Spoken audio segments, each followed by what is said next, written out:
Hello. यह video oceanography के अंतर्गत सैलिनिटी पर है, यानी कि लवणता पर है, खारेपन पर है। Salinity is defined as the ratio between the weight of the dissolved material and the weight of the sample sea water. इसका मतलब ये सैलिनिटी की डेफिनेशन है। किसी भी समुद्र का जो नमूना वाटर होता है, कुछ जल होता है, उसका वजन और उसमें जो साल्ट मटेरियल है, जो है मटेरियल जो डिजॉल्व है, उसका वजन के बीच जो रेशियो होता है, अनुपात होता है, उसको लवणता कहते हैं। यानी कि हमने एक पर्टिकुलर नमूना लिया वाटर का और उसमें कितना घुलनशील जो है लवण है, जो घुल चुका है, उन दोनों के बीच जो रेशियो होगा वो लवणता कहलाएगी। एक्सप्रेस एज पार्ट पर थाउजेंड, इसको इस तरह से करते हैं जो है प्रति हजार पर कितना भाग है जो है, और इसका मतलब 30 पार्ट पर थाउजेंड का मतलब है 1000 ग्राम में 30 ग्राम जो है, यानी कि 1000 ग्राम में जो है 30 ग्राम जो है सैलिनिटी है। इस तरह से इसको एक्सप्रेस किया जाता है। जो लवणता होती है ओशन वाटर की, जो सीज की जो है सॉरी, वो उसमें पाए जाने वाले जो मेरीन ऑर्गेनिजम्स हैं, यानी कि जीव जंतु जो हैं, और प्लांट कम्युनिटी और पादप समुदाय, उसको प्रभावित करता है। और साथ ही साथ ओशियन वाटर के टेम्परेचर को, घनत्व को, डेंसिटी को, प्रेशर, वेव्स और करंट, लहरों तरंगों को भी प्रभावित करता है। और ये हम पहले भी डिस्कस कर चुके हैं, ये किस तरह से प्रभावित करता है सैलिनिटी। अच्छा, evaporation is lower over more saline water than over less saline water. ये इसका मतलब क्या हुआ? इवेपोरेशन का मतलब वाष्पन। जिस वाटर बॉडी की में लवणता अधिक होगा, वहां पर इवेपोरेशन का प्रक्रिया जो है कम होगी, यानी कि वहां वाष्पन कम होगा। इसकी वजह क्या है? क्योंकि जो भी वाटर सेलाइन है उससे वाटर वेपर का प्रेशर कम हो जाता है, जिससे इवेपोरेशन जो है वो कम होता है। यानी कि इसका मतलब है कि because of the reduction in water vapour pressure at the water surface, जो वाटर का जो सरफेस है, तल है, उस पर लगने वाला जो वाटर वेपर प्रेशर है, वो उसमें कमी होने के कारण, क्योंकि अगर ज़्यादा सलाइन है तो उसमें जो है कमी आ जाएगी वाटर वेपर प्रेशर में, जिससे इवेपोरेशन स्लो हो जाएगा।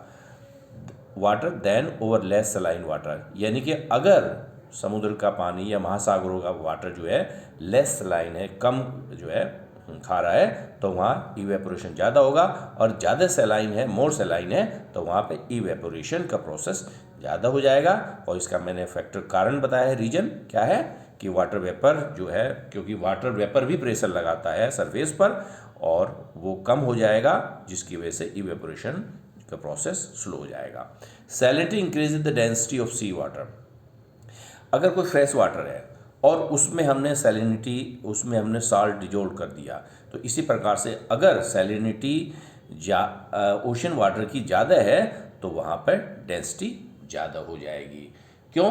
क्योंकि ग्रेटर मास, अधिक द्रव्यमान होने के कारण जो है वो और डेंस हो जाएगा, क्योंकि उसमें साल्ट जो मटेरियल जाएगा, डिजोल्व होगा, तो उससे उसका मास, द्रव्यमान अधिक होने के कारण वो और जो है मोर डेंस हो जाएगा और अधिक जो है घना हो जाएगा। इसका मतलब है सैलिनिटी से जल, समुद्र के जल का घनत्व बढ़ता है। Variation in salinity causes ocean currents, जब हम पहले भी डिस्कस किए हैं कि जब ओशियन करंट्स कैसे ओरिजिन होती है, हमने पैसिफिक ओशियन, अटलांटिक और इंडियन ओशियन की करंट्स को जो है डिस्कस किया है, और इनके ओरिजिन के भी कारण बताए हैं कि सैलिनिटी में अगर वेरिएशन अंतर है तो ओशियन करंट जो है क्या कहते हैं पैदा होती है, वेरिएशन होता है। और जो लेस सलाइन वाटर है वो बेसिकली जो है हॉरिजॉन्टली मूव करता है, और जो है मोर सलाइन वाटर जो अगर वो सिंक करेगा, वो वर्टिकल मूवमेंट करेगा, नीचे की तरफ सिंक करेगा, तो इससे जो है करंट्स भी जनरेट होती हैं। अच्छा, आगे देखते हैं। सोर्स ओशियनिक सैलिनिटी, समुद्र महासागरों में जो लवणता है इसका स्रोत क्या है, इसका स्रोत क्या है? बेसिकली इसका स्रोत है लैंड। लैंड से जो रिवर जो हैं बह के जा रही हैं वो साल्ट मटेरियल लेकर जो है क्या कहते हैं समुद्र में डालती हैं वो जो है, और उसकी वजह से ही सैलिनिटी समुद्र में पाई जाती है। यानी कि ये क्वेश्चन आया भी है कि मेन सोर्स क्या है? स्थलखंड। स्थलखंड से जो रिवर बह के चलेगी उसमें साल्ट डिजोल्व होगा, घुला रहेगा, और वही समुद्र में जाएगा जिससे वहाँ सैलिनिटी बढ़ती है। वॉल्केनिक आशेज, जो आशेज हैं, राख हैं, ज्वालामुखी राख है, उसमें भी थोड़ा सा साल्ट होता है। हालांकि ये बहुत बड़ा फैक्टर नहीं है, मेन फैक्टर मैंने कहा मेन लैंड ही होता है। रिवर साल्ट में 60% कैल्शियम सल्फेट होता है, 2% जो है सोडियम क्लोराइड होता है, जबकि ओशियनिक सैलिनिटी में ये 2% बढ़कर 77.8% लगभग यानी कि 78% हो जाता है। इसकी वजह क्या है कि जो कैल्शियम है रिवर साथ जो जा रहा है, जो फ्रेश वाटर है, उसमें कैल्शियम जब पहुंचेगा तो कैल्शियम मैरीन ऑर्गेनिज्म का फूड होता है बेसिकली, तो वो उसको क्या कहते हैं कंज्यूम कर लेते हैं। इसका मतलब उसका उपभोग करेंगे, उसको भोजन के रूप में करेंगे। तो इसलिए कैल्शियम की मात्रा जो है ओशियनिक वाटर में कम हो जाएगी और सोडियम क्लोराइड की जो मात्रा बढ़ जाएगी। हालांकि कैल्शियम जाएगा काफ़ी मात्रा में, ह्यूज अमाउंट जाएगा, लेकिन क्योंकि मैरीन ऑर्गेनिज्म जो है का बहुत सारे मैरीन ऑर्गेनिज्म होते हैं जिनका जो है फूड जो है कैल्शियम होता है, तो वो जो है मेजर पोर्शन जो है उसको कंज्यूम कर लेंगे, उपभोग कर लेंगे, और जिससे कैल्शियम का जो है परसेंटेज जो है कम हो जाएगा और टोटल में बढ़ जाएगा सोडियम क्लोराइड का। इसलिए ओशियनिक सैलिनिटी में 77.8% यानी कि 78% सोडियम क्लोराइड होता है। और अच्छा आगे देखते हैं, ये साल्ट है ओशियन वाटर का, अगर सैंपल लें तो उसमें सबका परसेंटेज कितना है। ये कई बार क्वेश्चन आया है कि सोडियम क्लोराइड सबसे ज़्यादा है, लगभग 78%, 77.8%। Magnesium chloride 10.9%, magnesium sulphate 4.7, calcium sulphate 3.6, potassium sulphate 2.5, calcium carbonate 0.3% और मैग्नीशियम ब्रोमाइड 0.2%। ये परसेंटेज में है। तो ये कई बार क्वेश्चन आया टॉपिक, कभी कभी इनका सीक्वेंस भी पूछ सकते हैं, तो आपको रटना पड़ेगा। मैग्नीशियम क्लोराइड के बाद मैग्नीशियम सल्फेट आता है, फिर कैल्शियम सल्फेट आता है। तो इस प्रकार से आपको ये चीज़ याद करनी पड़ेगी। ओके, आगे देखते हैं। अब जो ओशियन सैलिनिटी है उसको नियंत्रित करने वाले कौन कौन से कारक हैं? कंट्रोलिंग फैक्टर्स ऑफ सैलिनिटी, इसके कुछ कारक होते हैं जैसे इवेपोरेशन, वाष्पन, प्रेसिपिटेशन, वर्षण। अब देखते हैं इनको कौन कौन से वेक्टर्स हैं, वन बाय वन लेते हैं इसको। ग्रेटर द इवेपोरेशन, जहाँ पर वाष्पन ज़्यादा होगा, यानी कि वाष्पन वहाँ ज़्यादा होगा जहाँ इंसोलेशन होगा, यानी कि सूर्य से आने वाली जो इनकमिंग सोलर रेडिएशन है, सूर्य ताप जिसको हम कहते हैं, ज़्यादा होगा, तो वहाँ वाष्पन की दर ज़्यादा होगी। हायर द सैलिनिटी, वहाँ पर सैलिनिटी ज़्यादा पाई जाएगी। एंड वाइस वर्सा, और इसके ठीक विपरीत, यानी कि जहाँ पर वाष्पन कम होगा वहाँ सैलिनिटी कम होगी, जहाँ वाष्पन ज़्यादा होगा वहाँ सैलिनिटी ज़्यादा होगी। इनमें जो है एक प्रकार से डायरेक्ट पॉजिटिव रिलेशन होता है। और ठीक इसके उल्टा, जैसे मैंने कहा, अगर कम होगा तो वाष्पन होगा, तो इसका मतलब वहाँ सैलिनिटी भी कम हो जाएगी। तो अच्छा, salinity is higher near the tropics. Tropics में यानी कि अगर हम देखें सैलिनिटी जो है ट्रॉपिक्स के आसपास, यानी कि ये आप समझ लिए tropic of Cancer, tropic of Capricorn के आसपास ज़्यादा पाई जाती है। इसके बेसिकली कई कारण हैं। इसकी वजह ये है कि एक तो वहाँ पर स्टेबल एयर है, ड्राई एयर है, यानी कि ट्रॉपिक्स के आसपास जो है सब ट्रॉपिकल हाई प्रेशर बेल्ट होती है वहीं के आसपास, तो वहाँ पर ड्राई एयर है या और वहाँ पर ह्यूमिडिटी नहीं है। इसका मतलब है कि ह्यूमिडिटी नहीं है, तो जो वाष्पन की दर है। और दूसरी बात है कि वहाँ के ऊपर जो एटमॉस्फेयर है उसमें क्लाउड्स नहीं है, वो क्लाउडी एरिया नहीं है, तो काफ़ी इंटेंस जो है जो होता है इंसोलेशन, यानी कि काफ़ी तीव्र सूर्य ताप मिलता है, जिससे वाष्पन जो बढ़ता जाता है। हालांकि इक्वेटर पर टेम्परेचर ज़्यादा है, लेकिन वहाँ बहुत से मैकेनिज्म ऐसे हैं कि एक वहाँ पर ह्यूमिडिटी बहुत ज़्यादा है जो इंसोलेशन को जो कंज्यूम करती है उसको उसकी मात्रा को कम करेगी, क्योंकि एब्जॉर्ब करेगी। अगर ह्यूमिडिटी है तो वाष्पन होगा, इवेपोरेशन होगा, तो टेम्परेचर कम हो जाएगा। दूसरी बात है कि वहाँ पर इक्वेटर के आसपास क्या होगा कि वहाँ पे जो है क्लाउडीनेस होगी, वहाँ पर बादलों का मेघाच्छादन होगा, या और जिससे सूर्य का इंसोलेशन जो है, सूर्य इनकमिंग सोलर रेडिएशन कम हो जाएगा। लेकिन ट्रॉपिक्स के आसपास लगभग 20 डिग्री या 23 डिग्री के आसपास दोनों ही हेमिस्फीयर में, यानी कि मकर रेखा, कर्क रेखा के आसपास ये सब नहीं होता है। वहाँ पर ड्राई एयर होती है, वहाँ पर प्रिसिपिटेशन होता नहीं है, इसलिए ह्यूमिडिटी नहीं होती है, और जो है ओपन स्काई होता है जिससे डायरेक्ट सनरेज आती हैं, तो इसलिए वहाँ पर ट्रॉपिक्स के आसपास सैलिनिटी ज़्यादा होगी। यानी कि अगर ट्रॉपिक्स के आसपास की कोई ओशन बॉडी है, वहाँ पर इंसोलेशन है, तो वहाँ हाई इवेपोरेशन होगा और सैलिनिटी बढ़ जाएगी। प्रिसिपिटेशन वर्षण, higher the precipitation lower the salinity. Precipitation यदि वर्षण हो रही है, वर्षा हो रही है, या मेल्ट वाटर है, जो प्रिसिपिटेशन बेसिकली बिग टर्म, उसमें रेनफॉल भी आती है, तो प्रिसिपिटेशन अगर हायर है यानी कि फ्रेश वाटर आ रहा है वहाँ पे, तो वहाँ पे सैलिनिटी कम हो जाएगी। एंड तो ये है बेसिकली, इसमें इन्वर्स रिलेशन होता है, और इवेपोरेशन में पॉजिटिव रिलेशन और डायरेक्ट पॉजिटिव रिलेशन होता है, यहाँ पे इन्वर्स रिलेशन होता है। यदि प्रिसिपिटेशन ज़्यादा है यानी कि वहाँ पे फ्रेश वाटर का जो है क्वांटिटी है, तो वहाँ पे सैलिनिटी कम हो जाएगी। और ठीक इसके उल्ट जो वाइस वर्सा, इसके प्रतिलोम, इसका ठीक उल्टा, इसके ठीक विपरीत, यानी कि अगर लो प्रिसिपिटेशन है तो वहाँ हाई सैलिनिटी हो जाएगी, यानी कि वहाँ पर लवणता बढ़ जाएगी। अच्छा, इन्फ्लक्स ऑफ री वाटर जो है, जो रिवर वाटर है, यानी कि समुद्र में नदियाँ जो हैं अपना जल उड़ेलती हैं, तो उसका क्या प्रभाव पड़ता है वहाँ पर। जहाँ लो सैलिनिटी रिवर माउथ यानी पे जहाँ पर नदियाँ पानी अपना समुद्र में उड़ेलती हैं, वहाँ पर लो सैलिनिटी पाई जाएगी, क्योंकि सैलिनिटी जो है रिड्यूस हो जाएगी फ्रेश वाटर का कंटेंट आने से कारण। फ्रेश जो वाटर का अमाउंट होने के कारण वहाँ पे सैलिनिटी का परसेंटेज, यानी कि साल्ट का परसेंटेज कम हो जाएगा। जैसे गंगा बंगाल के खाड़ी में गिरती है, कांगो अफ्रीका की नदी है, और नाइजर भी अफ्रीका की है, ये दोनों अटलांटिक में गिरती है। अमेजॉन ये रिवर साउथ अमेरिका की है, ये भी अटलांटिक में गिरती है। सेंट लॉरेंस ये आपकी कनाडा की है, और लेक ओंटारियो से निकलती है, ये भी अटलांटिक में गिरती है। अगर इनके हम माउथ पर, मुहाने पर, जहाँ पर ये समुद्र में मिलती हैं, वहाँ पर सैलिनिटी अगर इनकी चेक करें तो कम है। क्यों? क्योंकि फ्रेश वाटर के इन्फ्लक्स के इसको आप अंतर्वाह के कारण, इन्फ्लक्स का मतलब हिंदी में अंतर्वाह के कारण, वहाँ पर लवणता की जो है परसेंटेज कम हो जाएगा।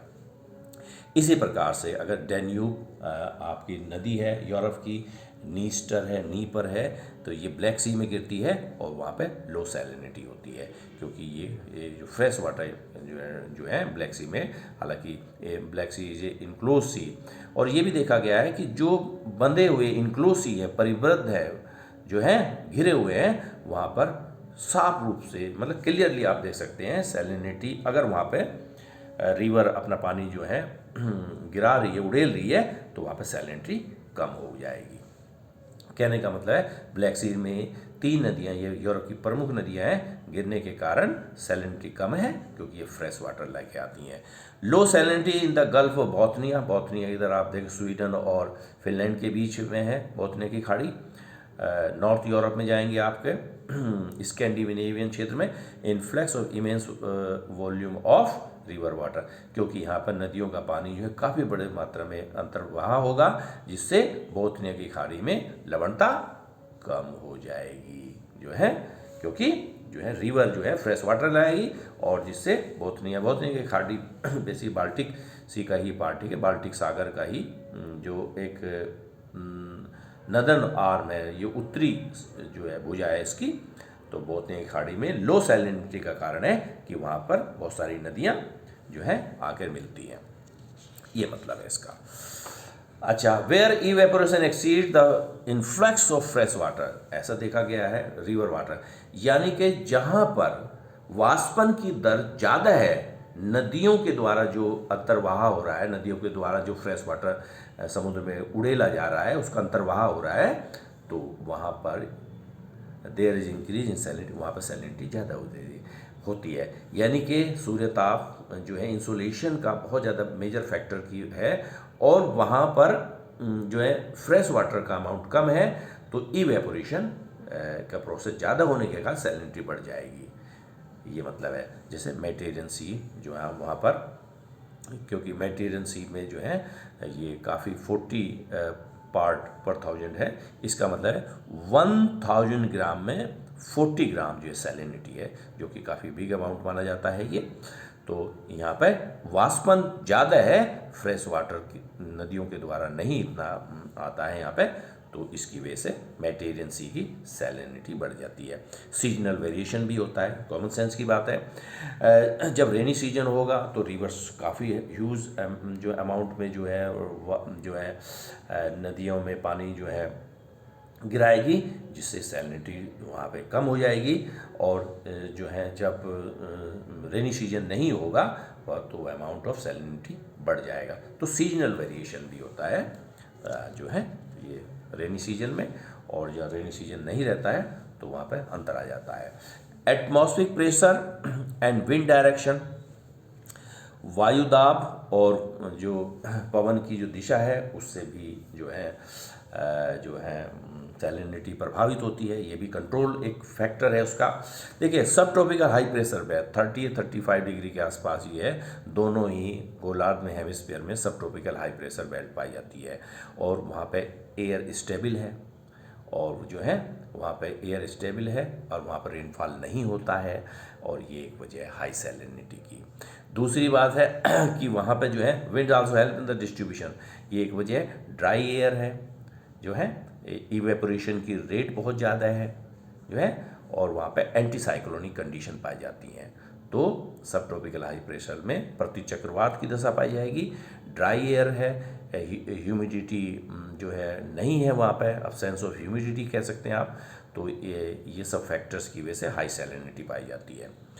Winds also help in the redistribution of salt in the ocean, जो ओशन बॉडी पर, ओशन के सरफेस पर, वाटर सरफेस पे जो विंड चलती हैं उससे भी रीडिस्ट्रीब्यूशन होता है साल्ट का। For example trade winds drive away saline water from the western coast of the continent and pile them from up near the eastern coast, causing low salinity in the former area and the high salinity in the later area।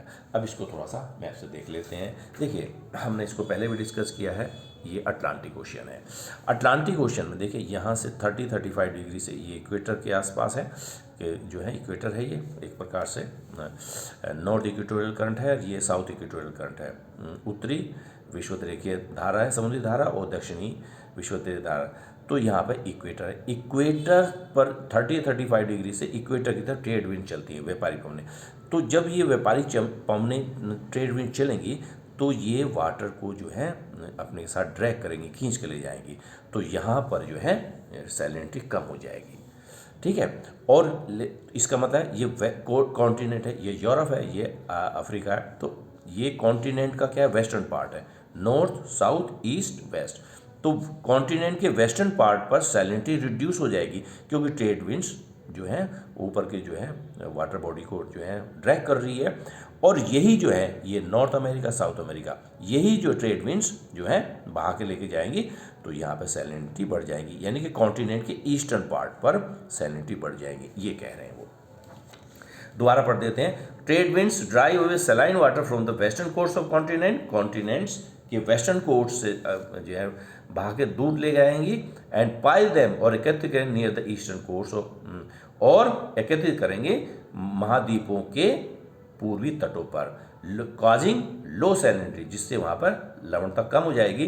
In the former, कहाँ former, यानी कि western coast, and the high salinity in the latter, यानी कि eastern coast of continent. जैसे gulf of Mexico, Mexico की खाड़ी है ये, मैक्सिको की खाड़ी जैसे यहाँ पे हम देख सकते हैं इसको मैप में से, ये यहाँ पर ये मैक्सिको की खाड़ी है, तो मैक्सिको की खाड़ी में जो है सैलिनिटी बढ़ गई।